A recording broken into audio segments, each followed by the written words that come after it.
I spent the next day doing nothing but pacing the floor of my motel room. I didn't eat, didn't sleep. My hands wouldn't stop shaking. Something had shifted. When I refused to feed the thing beneath the house, the entire building reacted violently. It wasn't just upset. It was hungry. And now, I wasn't sure how many more chances I had. I pulled the crumpled rule sheets from my apron, laid them out on the bed, and compared every version line by line. Each revision was like a new chapter, more specific, more personal. And yet, through it all, the message was consistent. Follow the rules, and you might survive. But now, the rules were starting to contradict themselves. Some told me to obey. Others told me to stop feeding. One warned me about the creature in the freezer. The next dared me to open it. I was being pulled in two directions. And then there were the photos. They kept appearing. Each one closer, darker, more detailed. Last night, the photo had shown the figure smiling in the freezer behind me. I didn't want to see what tonight's would show. Still, I returned. 9:59 p.m. The fog was thicker than ever, and the crow was gone from the roof. The sky above the house was pitch black, starless, like the universe had turned its back. I opened the back door. It was already unlocked. Inside, the hallway was dark. The kitchen lights were on, but dimmer, almost dying. I stepped in. The air was heavy with the scent of iron and lavender. My stomach dropped. Rule number 5 from the last list: if you smell lavender, pray. I clenched my jaw and stepped forward, careful not to speak. Something had been left on the prep table. Not a note this time. A doll. Hand-stitched, old, worn. Its button eyes were cracked, and its mouth was sewn shut with black thread. I picked it up gently, inspecting it, and saw something carved into its back with what looked like a hot needle. I was the last chef. I dropped the doll and stepped away, nearly slipping on something on the floor. It was salt. A line of salt had been poured around the prep area. A circle. Protective, maybe.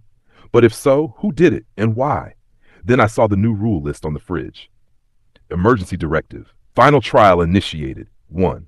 The pantry is no longer safe. 2. The servers may lie. 3. Do not believe your own voice.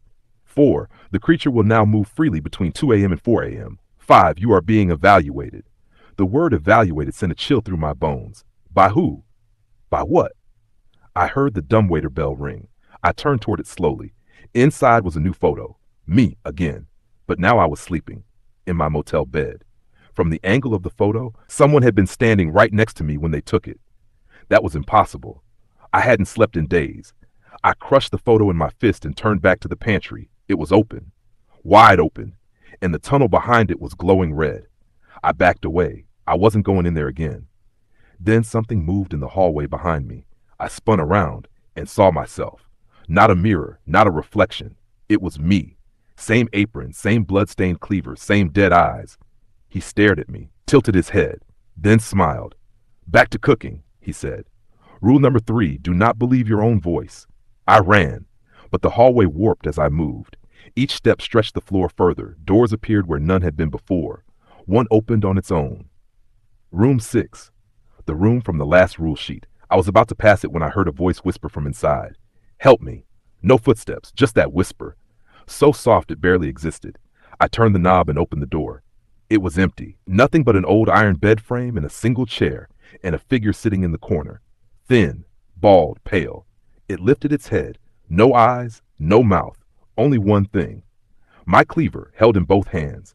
It stood slowly, raised the blade, and slashed down toward its own chest. But instead of flesh, it hit stone. A massive carving appeared behind the figure. A mural, ancient and writhing. It showed the creature beneath the house being fed by generations of chefs, the same ritual. Over and over, each ending in blood, and above it all, a single word written in blood: succession. I understood then. I wasn't just feeding the creature. I was training to become it. The chef was the eater. Every night, every plate, a little less human, a little more hollow. I stumbled back out of the room, heart pounding, and collapsed in the hallway. The walls began to pulse like veins. The lights flickered to black. Something crawled out of the pantry on all fours, the creature. But this time it wasn't pale. It was wearing my face. It rose to its feet and opened its arms. Your shift is almost over, it whispered. One more feeding. I turned and ran to the kitchen. The cleaver was back on the table, and next to it, A mirror. My reflection was gone. The clock read 2:57 a.m. The creature was behind me. I could feel its breath on my neck. I reached for the cleaver. Then the lights went out completely. Darkness swallowed everything. Not the kind of darkness you adjust to. This was complete. Absolute. The lights had died at 2:57 a.m., and now I stood in the kitchen of Walker House, frozen, cleaver in hand, while something that wore my face breathed at the back of my neck. The silence was suffocating. Then came the whisper, "Feed it, or become it."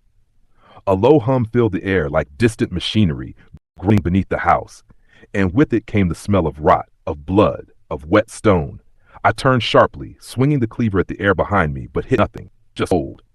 Then the emergency lights kicked in, a dim red glow that painted the kitchen like the inside of a slaughterhouse. Shadows warped and stretched across the floor, and I realized I was no longer alone. 5 figures stood at the edge of the light, all servers. But something was wrong with their faces. Each one looked like a half-formed version of someone I knew. One had my old coworker's eyes. Another had my mother's jawline. The third wore a twisted version of my own smile. They didn't move. They watched. The tall server stepped forward, his once crisp uniform now torn and blood-stained. "You refused the offering," he said flatly. "Now the house will feed itself." I backed into the prep table, heart hammering. "What does that mean?" The server tilted his head. "You don't get to ask questions anymore. You've broken the cycle." Then they all vanished, blinked out like static. I spun around and saw the pantry door swing open on its own. But the tunnel wasn't behind it this time. Instead, there was a staircase going up. That made no sense. There were no stairs above the pantry. I stared at it, hands shaking. And then, faintly, from the top of the steps, music, a child's lullaby, slow, off-key, played on something out of tune, and a voice humming along with it. Against every instinct in my body, I stepped inside, up the stairs. With every step, the temperature rose. Sweat dripped from my forehead. The air thickened like syrup clinging to my throat. I emerged into a room I had never seen before, a dining hall. But not like the one on the main floor. This one was ancient, lit by candlelight, walls covered in old, flaking wallpaper, and a long banquet table running down the center. Plates were set, candles burned low, and every chair was filled with copies of me, some younger, some older, some decaying. One with hollow eye sockets, one with burns across his face, one chewing on raw meat, blood dripping down his chin. They all turned in unison and looked at me. The one at the head of the table stood. He looked exactly like me, except his eyes were all black, and his voice echoed from deep within his chest. "You're the last ingredient." The others nodded slowly.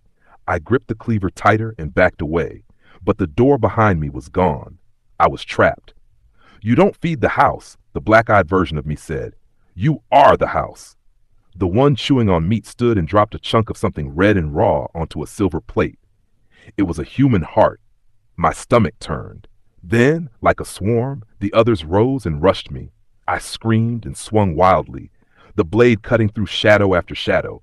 Every swing passed through mist, through smoke, through memories. They didn't bleed. They didn't die. They only watched. Suddenly, the table erupted in flame. The whole room shook, and the ceiling cracked open like the jaws of a massive beast. From above, darkness poured in, and the voice, deep and thunderous, boomed through the walls. "Enough!" All the doppelgangers froze, then melted, literally. Their skin dripped like wax. Their bones cracked and splintered, and soon I stood alone in a burning dining hall with only the smell of sulfur and ash. A doorway appeared at the far end of the room. I didn't think. I ran. I stumbled down a narrow stone corridor until I collapsed back into the kitchen. The clock read 3:59 a.m. The red lights flickered. The cleaver was gone. And on the prep table something waited. A silver tray. A fresh name carved into it. Daniel Mercer. At 4 a.m. the back door creaked open. Not by my hand. The fog outside was thicker than ever, but I could see a figure standing at the edge of the lot. Mr. Whitaker. Smiling, motioning me forward. I left the kitchen, not because I felt safe, but because staying another second meant surrender.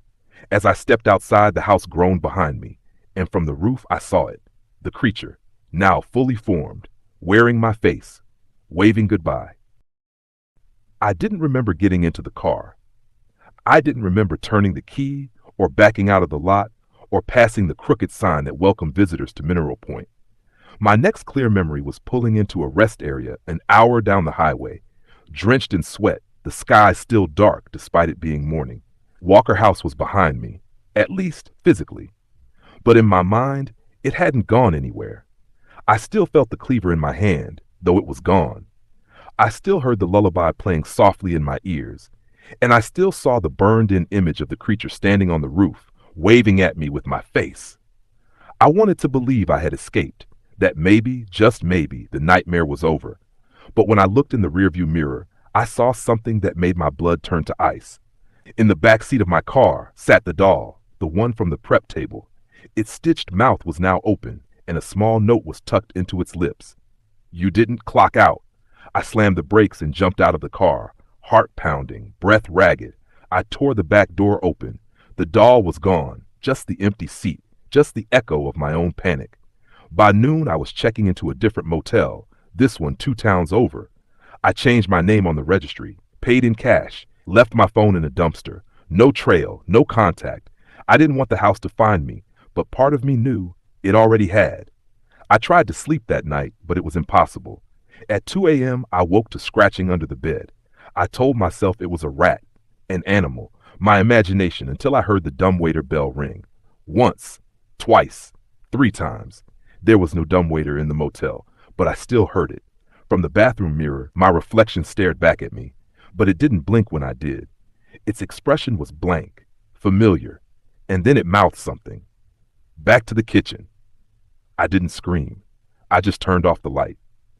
In the following days, I tried to rebuild some sense of normal. I found work at a local diner, took the day shift, refused anything that involved prep alone or walking into pantries. But the rules followed me. Little by little, they bled into this new place. On the 3rd night at the diner, I found a sheet of paper pinned to the fridge with a chef's knife. Rules for new location. 1. If the customer asks for something not on the menu, give it to them anyway. 2. Do not touch table 4's silverware. 3. If someone in an old-fashioned uniform enters, let them through the kitchen. 4. Between 2 and 4 a.m., do not open the back door. 5. Remember who you are cooking for. That last one chilled me the most. I was trying to escape, but something had already spread. Or maybe it wasn't the house that followed me. Maybe I brought the house with me. The others at the diner didn't seem to notice the strange events. But one of them, a dishwasher named Lance, pulled me aside on the 4th night. "You worked the Walker house, didn't you?" I froze. "What did you say?" He nodded, serious. "I used to work there, a long time ago. I got out too. Thought I was safe." He pulled up his sleeve. His arm was covered in carvings, small, deep scars, rules, literally etched into his skin. "They don't let go, Daniel," he whispered. "They change venues. They change hosts. And now it's your shift." He left that night, never came back. The next morning, the manager told me Lance had turned in his apron and vanished. No call, no letter, just gone. I found a small note left in the back of the fridge under a jar of pickles. "When it starts speaking in your voice, don't listen." That night at 3:33 a.m., the phone at the diner rang. Exactly 4 times. I didn't answer. Instead, I stood in the kitchen, holding the cleaver I swore I'd never touch again. And from the corner of the room, a voice that sounded just like mine said, "You can't run from what you are." Then silence. The power flickered. The walls pulsed. And I felt something step through the pantry. I turned, and for a split second, there was no diner, only the Walker house. Crumbling, alive, breathing, waiting. Its halls twisted into mouths, its stairs bled, its windows were filled with shadowed watchers in aprons holding silver, and the diner was back. I dropped to my knees, breath shuddering, sweat pouring down my face. But on the prep table sat a tray, same as before, raw meat, carved name tag. Daniel Mercer. Above it, scribbled in grease pencil, "One more night." I didn't remember walking to work that night. One moment, I was sitting in my motel room with the door locked and the lights off, trying to block it all out. The next, I was standing in the back kitchen of the diner, lights buzzing, apron tied, cleaver in hand. The tray was already prepared. Raw meat, a folded slip of paper with my name carved into it, and above it a clock nailed to the wall that didn't belong. 4 a.m. It never moved, just ticked and ticked and ticked. The kitchen lights dimmed and the color drained from the walls. Everything around me stretched and warped like melting wax. The fryer hissed with steam that smelled like burnt teeth. The fridge groaned as if something inside was trapped and breathing. When I looked up at the menu board, the writing had changed. Tonight's special, Mercer, served hot. I dropped the cleaver and stepped back, slamming into the wall. The tile cracked behind me, bleeding black. The entire room was transforming, bleeding reality into the same architecture as Walker House. Same scent, same shadows, same red glow leaking through cracks in the walls like a heartbeat behind plaster. I screamed, loud, furious. I did what you wanted! The fryer shut off by itself. The dumbwaiter bell rang from the corner of the room. It wasn't even supposed to exist here. Still, it rang, and rang 3 times, then silence. I approached it slowly, arms trembling, and opened the door. No tray inside, no food, just a mirror. And in the mirror, my reflection. Wearing the black-eyed version of me again. The voice behind the glass whispered, "You never understood. You weren't feeding it, you were feeding us." I slammed the dumbwaiter shut, but the whispering didn't stop. Now it echoed from every appliance, every burner, every drain. Feed us, feed us, feed us. The entire kitchen began to shake. Tiles exploded from the walls. The lights burst, raining sparks, and then the ceiling above me cracked open, revealing that same dining hall from before, the ancient one, with the long table, only this time it was full, 100 copies of me, sitting, smiling, waiting, each with a tray, each with a knife, and each with one empty seat left at the head of the table. I dropped to my knees as the chanting grew louder. Feed us, feed us, feed us. Then a hand touched my shoulder, cold, wet, familiar. I turned. It was Lance, the dishwasher who disappeared, but he was changed. Hollow eyes, pale skin, mouth sewn shut with black thread. He didn't speak. He simply held out a new rule sheet. It was covered in blood, barely legible. I read it anyway. Final directives for the chosen chef. 1. The house does not move. You do. 2. You are no longer a visitor. You are the meal. 3. Only one way out. Take your place. 4. When the final bell rings, the kitchen becomes the altar. 5. Do not resist. The paper crumbled in my hands. I stood, stumbled forward, and grabbed the cleaver once more. And as I looked up, the prep table was gone. In its place, a butcher's altar. Stone. Carved, with my name etched deep into its surface, and lying upon it, myself. Eyes open. Breathing. Time to serve, the other me whispered from the altar. Or be served. I felt myself breaking, like glass under pressure. My thoughts scattered. My hands moved without permission. I raised the cleaver and stared down at the version of myself on the altar. He didn't flinch. He smiled and mouthed the words, "Clock out." I raised the cleaver higher, and then a sound. Not the dumbwaiter, not the whispering, but a bell. A loud, tolling bell from somewhere deep beneath the diner. The same one I'd heard in the Walker House tunnels.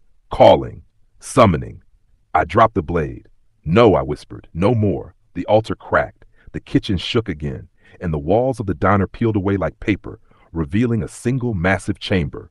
Red stone. Endless. Breathing. The heart of the house, where all kitchens led, where all chefs ended, where the eater lived. I ran. Through the smoke, through the collapsing walls, through screaming voices and melting reflections and claws reaching from mirrors. And then silence. Bright light. I was outside. Alone. The diner behind me completely dark. No sound, no windows, just an abandoned building. No one inside. I walked back to my motel, barefoot, soaked in sweat. The clerk at the desk didn't recognize me. The mirror in the lobby didn't show my face. My name no longer appeared on the registry. It was like I never existed, but I wasn't free. Because on my bed lay one final note. You still haven't served your final dish. I burned the note. I lit it in the motel sink and watched the fire consume the words, "You still haven't served your final dish." But it didn't stop the message. That night, I found the same phrase written in condensation on the bathroom mirror, etched in frost on the motel window, even spelled out in my alphabet cereal the next morning. You still haven't served your final dish. It wasn't a warning anymore. It was a countdown, and it was closing in. I tried to leave Mineral Point for good that day, packed everything I had, hopped into a rented car, and started driving west. I didn't stop for hours, kept pushing past state lines, ignoring the voice in my head and the pressure in my chest that grew heavier with every mile. By midnight, I pulled into a truck stop outside of Omaha.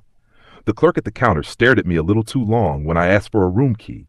"You're late," he said. My stomach turned. "Excuse me?" He slid a room key across the counter. A plain brass tag. Room 13. My hands trembled as I took it. When I entered the room, the TV was already on, black and white static, and written on the screen in flickering letters, "Final dish due tonight." That was when the walls began to bleed. Literally. Thick, dark streaks dripping down the wallpaper like veins splitting open. The floor trembled beneath my feet. The dresser cracked in half. And from inside the motel closet came the smell of lavender. I dropped the key, turned to run, and found myself standing in the kitchen. Walker House, whole again. The diner, the motel, the drive, all of it gone, like it never happened. I was back in the place I feared more than death. Only this time, the kitchen wasn't empty. Every version of myself I'd seen before was there. The burned one, the eyeless one, the smiling one from the altar, all of them circling the prep table. And on the table, someone was lying still. Not me this time. Someone else. I crept forward slowly, dread twisting inside me like a knife. The figure on the table was Mr. Whitaker. His eyes were closed, chest still, silent. The other versions of me stepped back, making room.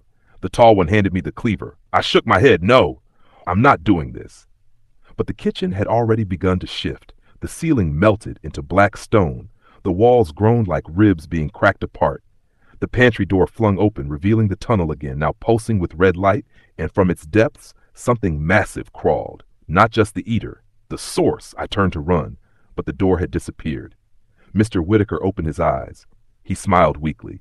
"It has to be you," he said. "You're the last chef now." "No, I trained you." He looked at the cleaver in my hand. "I chose you." I dropped it. "No. You have to understand, Daniel. Feeding it once is an obligation. Feeding it twice is tradition. But feeding it a final time? That makes you part of the house." He lifted his shirt, revealing a network of scars across his chest. Carved symbols, names, rules.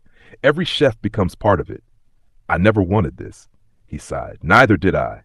But it's too late. You've stayed too long. Learned too much. Walked the halls. Broke the rules. You know its name." The ground shook. The house was waking up. The altar glowed beneath us, casting red light across the floor. The rules on the wall began burning away, one by one.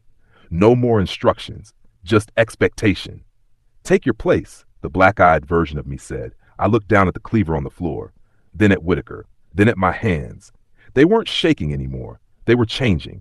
Fingers longer, skin pale, veins black. I wasn't just feeding the house. I was becoming it. Whitaker saw it too. "You see now," he whispered. "This was never about survival. It was succession." My voice cracked as I spoke. "I don't want this."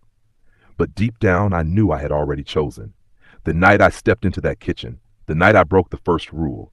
The house had claimed me, slowly, patiently, every shift, every dish, every scream behind a closed door. I lifted the cleaver. Whitaker closed his eyes. "Do it," he said. "No," I whispered, then turned and buried the cleaver in the altar itself. The room screamed, not people, the house. The walls bled fire. The pantry collapsed inward. The dumbwaiter burst into black smoke. And the eater, writhing in the doorway, shrieked in a voice that sounded like mine and Lance's and 100 other chefs before me. But it didn't stop me. I carved into the altar with all my strength, ripping through names, symbols, rules, breaking them. And for the first time, the house bled. Not shadow, blood. I stepped back as the altar cracked in half, splitting the room. Whitaker screamed, not in pain, but in relief. Then he was gone. Pulled into light. Not darkness, light. And the house began to die, for real. The walls collapsed, the kitchen burned, the windows shattered. And as it all fell around me, I laughed.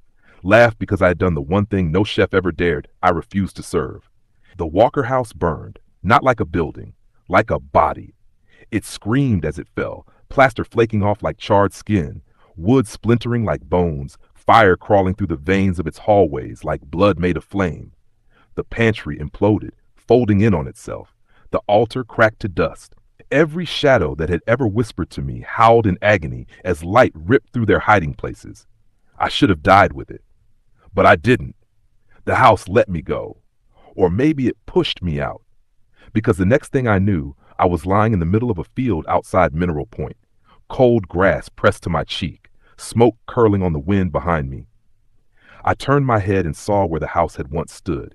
There was nothing left but ash and silence. For the first time since taking that cursed job, I heard real silence. No breathing walls, no dumbwaiter bells, no rules, just the wind and my own heartbeat. I stumbled to my feet. Everything ached, my skin, my head, my soul. My hands were raw and blistered. The cleaver was gone. My apron was torn. But I was me. I walked into town barefoot, covered in soot, like a ghost among the living. The streets were empty, yet warm lights glowed in the windows of homes I had never dared approach before. Someone was watching me. I turned and saw an old woman sitting on her porch, knitting quietly. "You walked out," she said without looking up. I stopped. "What?" She glanced at me. Her eyes were pale and glassy, but not blind. "Just old. 12 have tried, only you came back." She nodded slowly, as if confirming something she already knew. "What was it?" I asked. She didn't answer right away, just tied off her yarn and set it in her lap. "It was never a place." "Not really," she said. "Walker House was a doorway. You open it when you're desperate, when you're angry, when you're hungry for something you don't understand." She smiled sadly. "But the house always understands. That's what makes it so dangerous." I wanted to ask more, but I couldn't, because behind her house in the shadows of the woods, I saw it. A flicker, a familiar shape, a door, a pantry door, and a rule sheet taped to it, flapping in the wind. The house was not dead, only sleeping, somewhere else, waiting for the next chef, the next name, the next tray. That night, I booked a bus ticket under a new name. Daniel Mercer died in Walker House. Whoever I was now, I wasn't going back. Not ever. But some nights, when I hear the wind whistle through alleyways or walk past an old inn or diner, I feel it. The eyes, the hunger, the echo of knives on cutting boards, dumbwaiters rising, and doors creaking open. And I remember the final unwritten rule, the one no one tells you until it's too late. Once you serve the house, it remembers your taste. Forever. The end.